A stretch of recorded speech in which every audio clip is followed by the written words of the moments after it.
விஜய் மகள் திவ்யா சாஷாவுக்கு இப்படி ஒரு திறமை இருக்கா? நடிகரும் தமிழக வெற்றி கழக தலைவருமான விஜய் சங்கீதாவுக்கு ஜேசன் சஞ்சய்னு ஒரு மகனும் திவ்யா சாஷான்னு ஒரு மகளும் இருக்காங்க. இதுல மகள் திவ்யா சாஷாவுக்கு இப்ப வயசு 20 ஆகுது. சென்னையில ஸ்கூல் முடிச்ச இவங்க லண்டன்ல மேல் படிப்பு படிச்சுட்டு இருக்காங்க.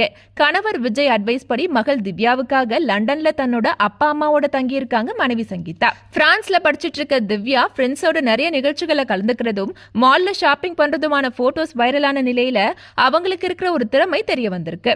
ஆமா மக்களே, ஸ்போர்ட்ஸ்ல ஈடுபாடு இருக்க திவ்யா சாஷா மிகப்பெரிய பேட்மிண்டன் பிளேயரும் கூட. கிரவுண்ட்ல ரன்னிங்ல ஈடுபடுறதும் பேட்மிண்டன் பிராக்டிஸ் செஷன் மேட்ச்னு படிப்போடு சேர்த்து ஸ்போர்ட்ஸ்லயும் கவனம் செலுத்துறாங்க. இதை தெரிஞ்சுக்கிட்ட ரசிகர்கள் திவ்யா சாஷாவுக்கு வாழ்த்துக்களை தெரிவிச்சிட்டு இருக்காங்க. அதே மாதிரி படிப்புலையும் ரொம்ப சுட்டின்னு தகவல் வெளியாகிருக்கு. லேட்டஸ்டா தான் சங்கீதா தன்னோட சகோதரிய வழி அனுப்ப மகன் ஜேசனோட ஏர்போர்ட்டுக்கு வந்த போட்டோஸ் இணையதளத்துல வைரலாச்சு. அதுக்கு பிறகுதான் மகள் திவ்யாவுக்காக தான் சங்கீதா விஜய்